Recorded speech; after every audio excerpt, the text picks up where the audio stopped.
नमस्कार, तर्कश में आपका स्वागत है।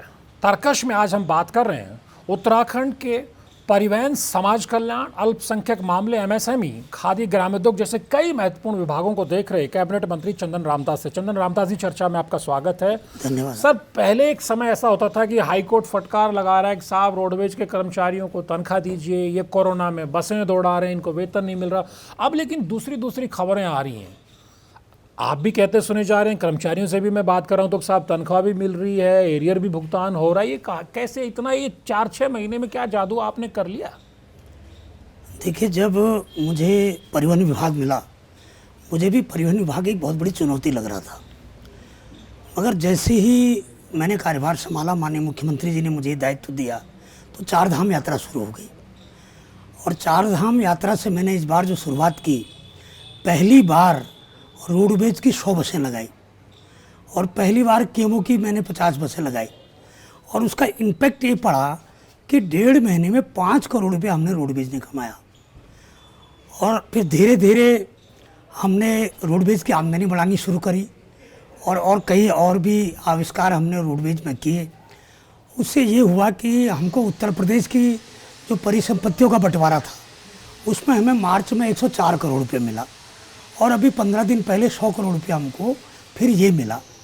तो उससे क्या हुआ कि हम रोडवेज की जो तनख्वाह 6 महीने में दे रहे थे, अब हम प्रत्येक माह रोडवेज की तनख्वाह दे रहे हैं। 2022 तक के जितने भी ड्यूज़ थे हमारे रिटायर्ड कर्मचारियों के, वो हमने भुगतान कर दिया। हमने उनका एरियर का भुगतान कर दिया, हमने उनका जो बोनस था उसका भुगतान कर दिया।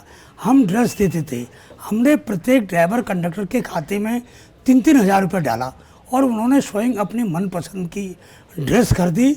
आज हमारे ड्राइवर कंडक्टर ड्रेस में दिख रहे हैं। अब इस समय रोडवेज की स्थिति यह है कि हमारे पास आज की तारीख में 226 करोड़ रुपया खाते में है। मतलब ये तो एक तरह बिल्कुल कायाकल्प वाली बात है ना कि एक समय में आप तो डिफिसिट, घाटे में चल रहे थे, अब कह रहे हैं 226 करोड़ रुपये आप बिल्कुल जेब में लेके बैठे हैं परिवहन विभाग की में। ये जो यात्रा तो हम हर साल कर रहे थे, फिर इस बार ये 150 बसें, तो इससे पहले क्यों नहीं हम कर पाए? क्योंकि ये तो चारधाम यात्रा तो हमारे लिए बहुत बड़ी, हमारे लिए ताकत हो सकती थी परिवहन विभाग की, लेकिन ये आइडिया अभी आया, पहले क्यों नहीं आया?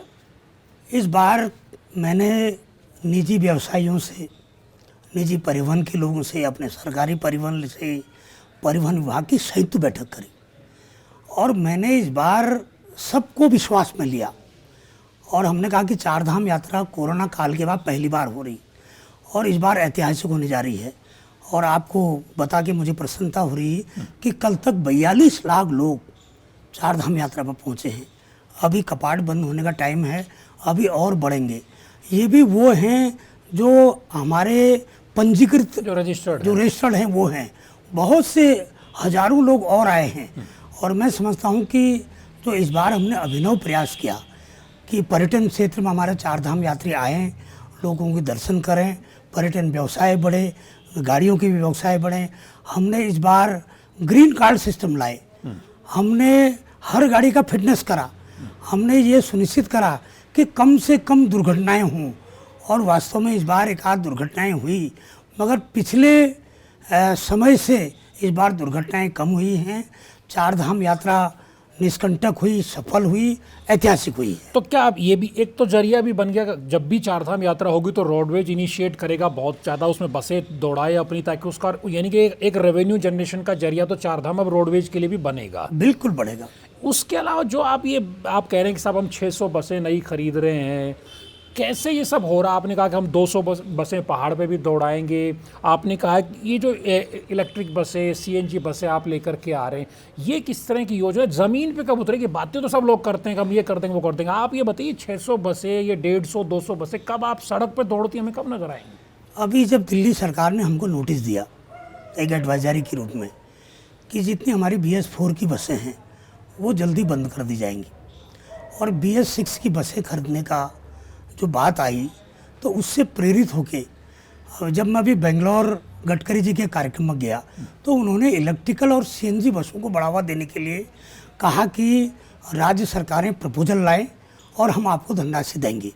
तो बड़ी खुशी की बात है कि अभी जो हमारा ADP है, ADP मुझे 400 करोड़ रुपया दे रहा, जिससे हम 200 CNG की बसें खरीद रहे हैं, 200 हम इलेक्ट्रिकल बसें खरीद रहे हैं, और 200 बसें जो हम BS6 की हैं वो हम अनुबंधित बसें खरीद रहे हैं, और 60 बसें हम निगम के पैसे से खरीदने जा रहे हैं। अच्छा, तो इस समय हमारे परिवहन पास निगम के पैसे 60 बसें जी हाँ, खरीदेंगे। ओके, तो इस समय हम 610 बसों की हम व्यवस्था कर रहे हैं, जिसकी टेंडरिंग प्रक्रिया आजकल में शुरू हो जाएगी, और मैं समझता हूँ कि 3 महीने के अंदर मैं 400 बसें रोड पर ले आऊँगा, ताकि जो कोरोना के पीरियड में जो 200 बसें हमारी पहाड़ों में बंद हुई थी, एक तो हम उनको चलाएंगे, दूसरा प्लेन्स में हम इलेक्ट्रिकल और CNG बसें चलाएंगे, उसके लिए हम चार्जिंग स्टेशन बनाएंगे, हम हर जनपद में चार्जिंग स्टेशन बनाएंगे, और मैदानी क्षेत्र में जितनी बड़ी बसें हैं उनको पहाड़ में कन्वर्ट करेंगे,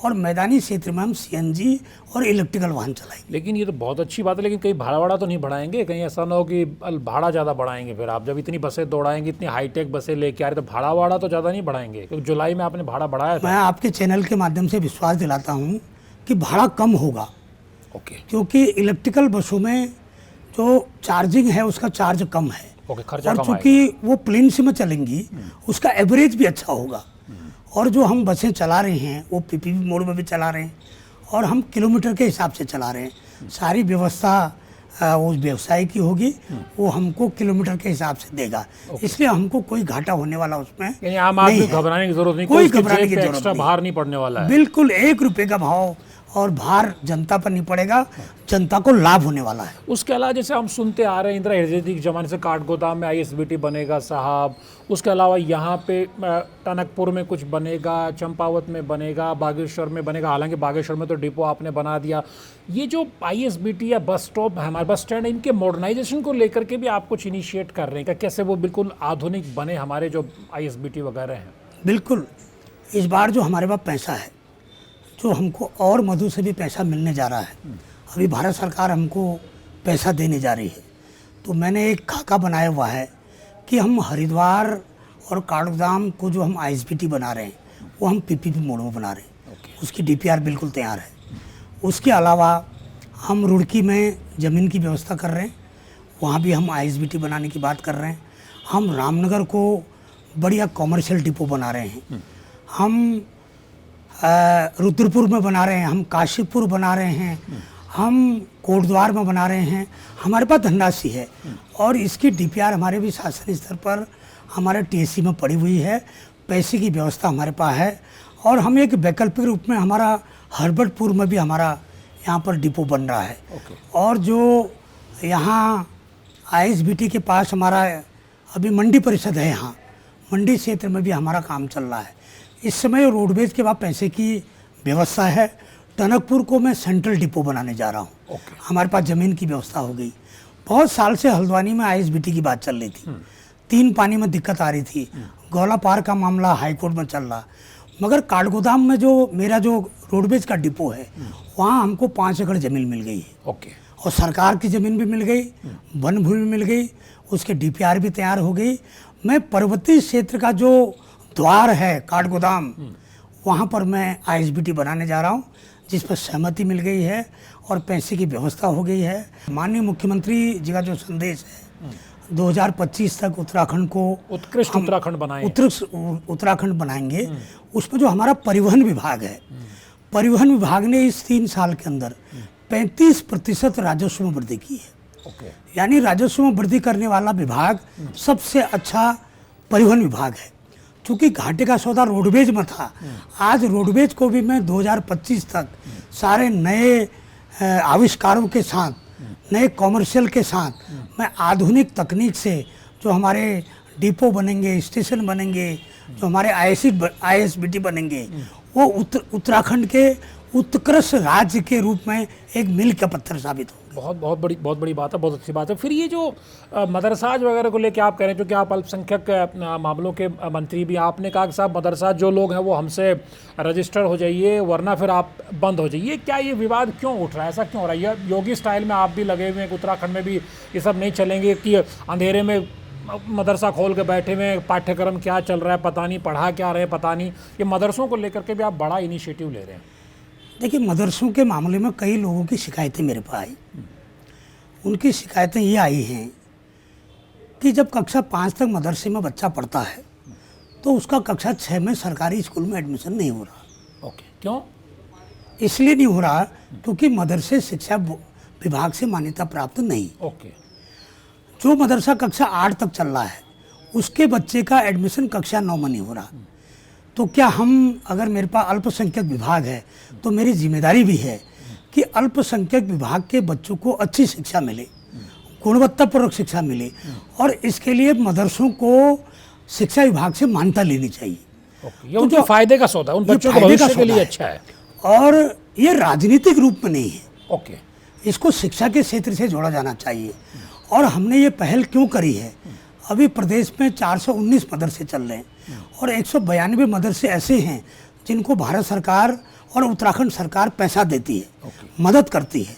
तो इसलिए हम अनिवार्य कर रहे हैं कि उन मदरसों की हम सर्वे करें, उन मदरसों से हम अनुरोध करें कि कम से कम 192 मदरसे शिक्षा विभाग से मान्यता लें और बच्चों की गुणवत्तापूर्वक शिक्षा हो, उनको भी सरकारी शिक्षा मिले, उनके बच्चों को आगे पढ़ने का मौका मिले, उनको आगे एडमिशन मिले। ये मेरा मुख्य बिंदु है। और मैंने ये भी कहा था कि अल्पसंख्यकों के बच्चों को भी अच्छी शिक्षक संस्थान होने चाहिए, उनके लिए स्वास्थ्य सुविधा होना चाहिए। मैं आपके चैनल के माध्यम से आज एक बहुत बड़ी खबर प्रदेश की जनता को, अल्पसंख्यकों को देने जा रहा हूँ। मैंने घोषणा की थी कि प्रदेश में एक अल्पसंख्यकों के लिए स्वास्थ्य के क्षेत्र में बड़ा काम हो।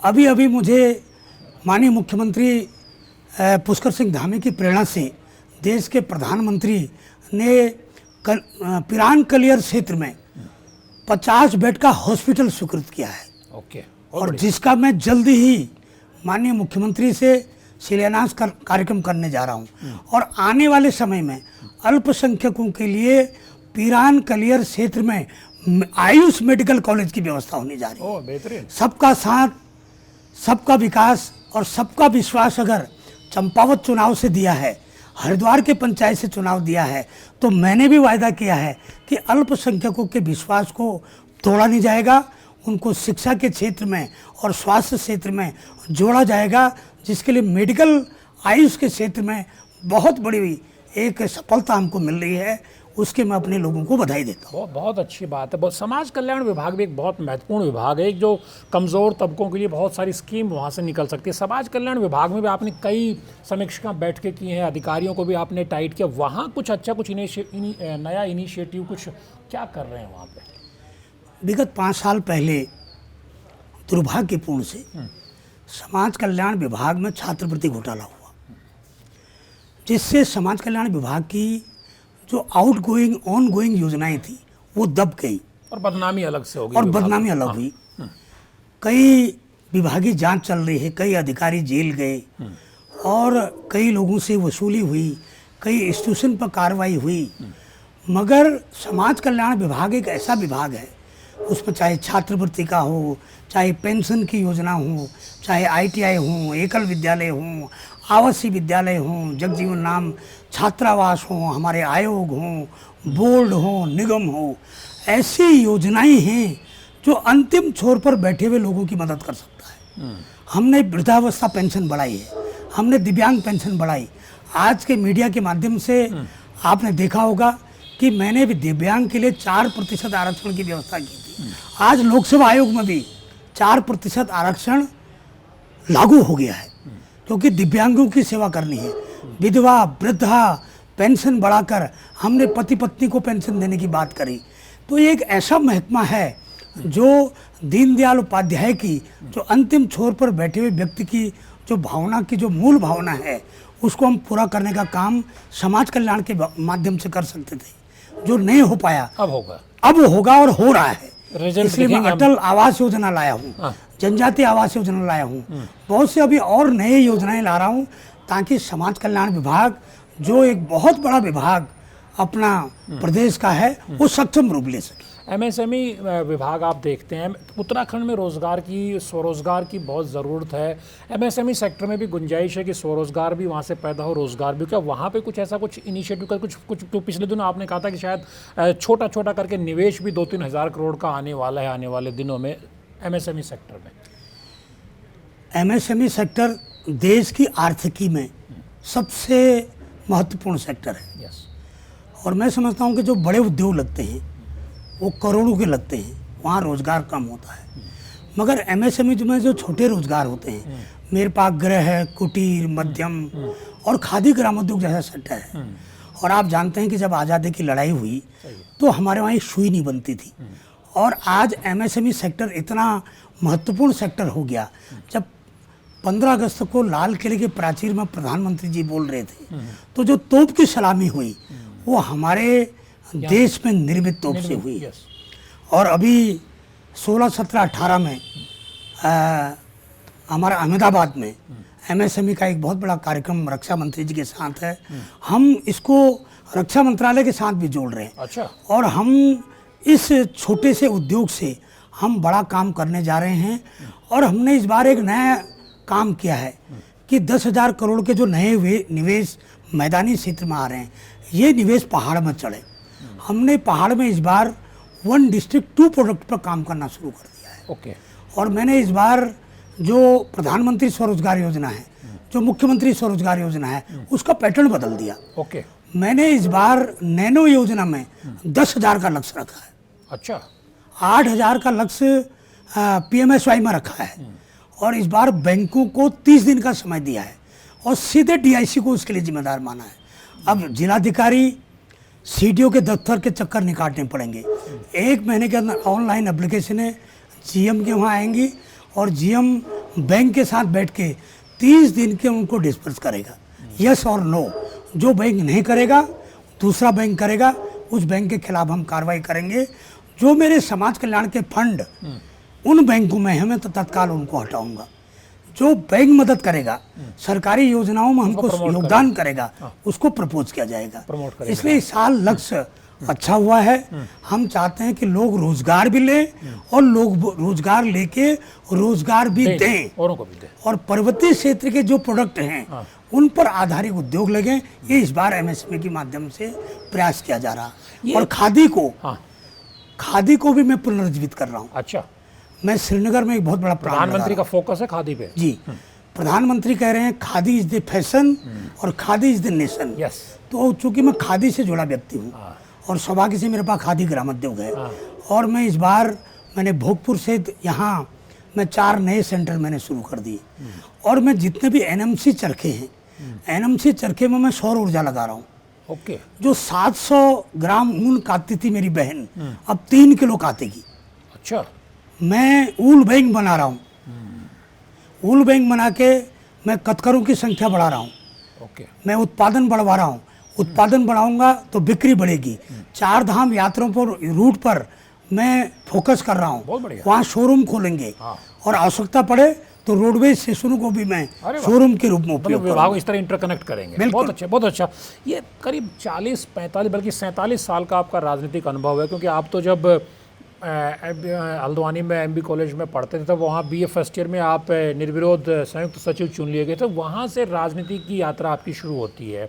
फिर आप नगर पालिका अध्यक्ष निर्दलीय, फिर आप बीजेपी में आए। बीजेपी में आने के बाद से मेरे ख्याल से आप 2007 से लगातार चुनाव जीते हैं। चुनाव शायद आपने कोई हारा ही नहीं है। क्या चक्कर है, किस तरह का जादू? कहते हैं कि बागेश्वर में आपने जादू का रखा है लोगों में।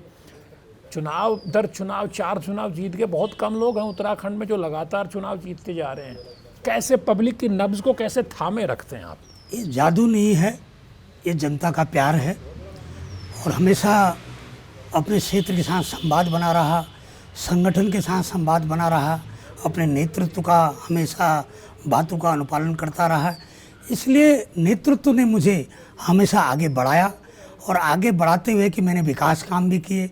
मैं अगर विपक्ष में भी था, मैंने अपने व्यवहार से, अपनी कार्यकुशलता से विकास कार्यों में कोई कोताही नहीं बरती।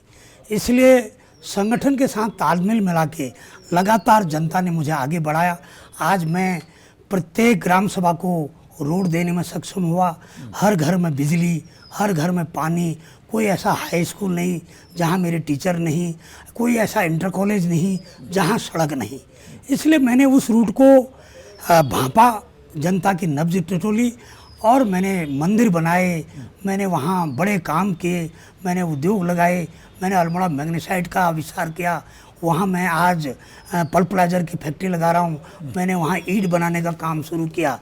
इसलिए जनता की सेवा आप करते रहेंगे, जनता के साथ आप संवाद बनाते रहेंगे, तो जनता का आशीर्वाद हमेशा मिलता रहेगा। ये उन लोगों के लिए भी एक मैसेज जो पहली बार चुनाव जीत के आए हैं या पहली बार चुनाव जीत कुछ लोग हार गए, तो उनके लिए भी संदेश है कि जनता के बीच रहना होगा अगर उनको लंबी राजनीति करनी है तो।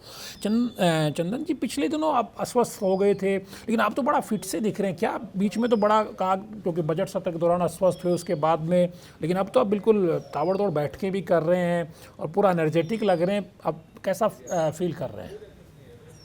मंत्री बनने के बाद एक नया उत्साह का संचार हुआ। इसी जोश में आप चंपावत चले और गए, मैं मुख्यमंत्री जी के एक चुनाव महीना में तो आपने पूरी चंपावत रहा ही ताकत रहा। झोंक दिया मैंने आपने वहाँ। 12 जिलों का भ्रमण किया।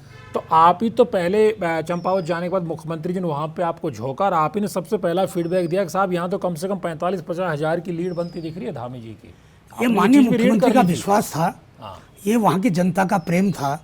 जब मुझे प्रभारी मंत्री के रूप में उन्होंने वहाँ दायित्व दिया, तो वहाँ के कार्यकर्ताओं में एक अलग जोश था, क्योंकि मैं स्वयं एक कार्यकर्ता हूँ, मैं मंत्री के रूप में वहाँ नहीं गया। यही आपकी खासियत है मैं कि जब आप कार्यकर्ता के रूप में गया, कार्यकर्ता बन के जब आप एक्शन में आते हैं ना, और ऐसा ऐतिहासिक निर्णय चंपावत के लोगों का कि 95% वोट देकर ये अपने आप में इतिहास दुनिया में एक नया इतिहास रचा। तो जोश भी था, खरोश भी था। तो उसमें फिर मुझे वहाँ से चारधाम यात्रा में भी जाना पड़ा। फिर उसके बाद यहाँ बस की दुर्घटना हुई, वहाँ भी मैं रातों रात गया। उसके बाद मुझे गोपेश्वर के चुनाव में न भेजा गया। ओके। और गोपेश्वर के चुनाव में जनता के आशीर्वाद से, वहाँ के कार्यकर्ताओं के आशीर्वाद से 25 साल बाद नगर पालिका का, भारतीय जनता पार्टी का अध्यक्ष चुना गया। बीच में कुछ मौसम की खराबी के कारण ऐसा हुआ, मगर जनता का आशीर्वाद था, लोगों की दुआएं थी, भगवान की कृपा थी। आज मैं आपसे ज़्यादा दौड़ सकता हूँ। अच्छा, सुबह घूमता हूँ और मिलता हूँ लोगों से, मॉर्निंग वॉक करते हैं, योगा वगैरह सब करते हैं। कोई दिक्कत नहीं। पहले से ज़्यादा ऊर्जा मेरे पर है। वो तो दिख ही मैं रहा है। सरकार की योजनाएं, अपनी जनता के साथ मिलन का कार्यक्रम। अभी मैं 12 दिन पहाड़ों में था, अपने कार्यक्रम करके आया, पिथौरागढ़ कुमाऊं घूम के आया, पिथौरागढ़ पिथौरागढ़ का प्रभारी का जिला योजना निपटा के आया, कई कार्यक्रम करके आया। अब कोई दिक्कत नहीं, मैं जनता की सेवा के लिए पूर्ण रूप से सक्षम हूं। यानी जो प्रधानमंत्री नरेंद्र मोदी जी, आखिरी सवाल है मेरा, प्रधानमंत्री नरेंद्र मोदी जी कहते हैं कि तीसरा दशक उत्तराखंड का दशक है। चंद्र रामदास जी इस अवसर को भी, इस चुनौती को भी थामे हुए हैं। पता है, क्योंकि प्रधानमंत्री का प्रेम उत्तराखंड को लेकर किस तरह का है, और वो ये ऐसा जब कहते हैं कि तीसरा दशक उत्तराखंड का, तो मुख्यमंत्री और आप तमाम मंत्रियों के लिए एक मैसेज भी देते हैं कि भाई कुछ करके दिखाना है। बिल्कुल, प्रधानमंत्री का जो विजन है, और उन्होंने कहा है कि उत्तराखंड का आने वाले समय में भविष्य उज्ज्वल है, क्योंकि यहाँ का युवा, यहाँ ये देवभूमि है, देवभूमि में घटनाएं भी होती रहती हैं, मगर चूँकि माननीय मुख्यमंत्री ने इस बीच जो भी निर्णय लिए वो उत्तराखंड के हित में लिए। आज धाकड़ धाम, इसीलिए उनको इसलिए लोग बोल रहे हैं धाकड़ धाकड़ कहा धाम है, और उन्होंने भ्रष्टाचार को बिल्कुल भी सहन नहीं करने की कसम खाई है और ऐसे निर्णय लिए हैं। इसलिए आने वाले उत्तराखंड में जो भी युवाओं में जो मायूसी थी, वो एक अवसर में बदलेगी। और आने वाले समय में, चाहे हम MSME के माध्यम से हों, चाहे हम सरकारी योजनाओं के माध्यम से हों, चाहे लोक सेवा आयोग, और अभी तो हमने एक नई आउटसोर्सिंग एजेंसी बना दी है। ओके। बहुत बड़ी दिक्कत आ रही थी हम आउटसोर्सिंग के माध्यम से रखने में। आज हमने श्रम और सेवा योजना को आउटसोर्सिंग एजेंसी बना दिया है। उससे यहाँ के युवाओं में एक नया जोश, एक नया भरोसा कायम होगा, और पारदर्शी नियुक्तियों के माध्यम से उत्तराखंड राज्य में युवाओं को एक सुअवसर मिलेगा। ये मोदी जी और धामी जी की कल्पना है। चंदन रामदास जी, हमसे बातचीत करने के लिए बहुत बहुत धन्यवाद आपका। कुल मिला के आपने देखा किस तरह से चंदन जी किस तरह से बेबाकी से सवालों का जवाब दे रहे हैं, और ख़ासतौर पर उनका जोश कम से कम मैंने महसूस किया पूरे, जिस तरह उन्होंने सवालों के जवाब दिए हैं। वो एक संदेश भी देने की कोशिश कर रहे हैं कि इस वक्त जो टीम धामी के सदस्य के तौर पर पूरे ऊर्जावान है, और जो प्रधानमंत्री नरेंद्र मोदी का मैसेज है 2030 तक, यानी कि ये तीसरा दशक है, इसको हम उत्तराखंड का दशक कैसे बनाएं, और जो मुख्यमंत्री का मैसेज है, संकल्प है कि 2025 तक हमें उत्कृष्ट सर्वश्रेष्ठ उत्तराखंड बनना है, उस दिशा में वो अपने विभागों को कैसे आगे लेकर के जाएं, उस दिशा में वो प्रयास कर रहे हैं। नमस्कार।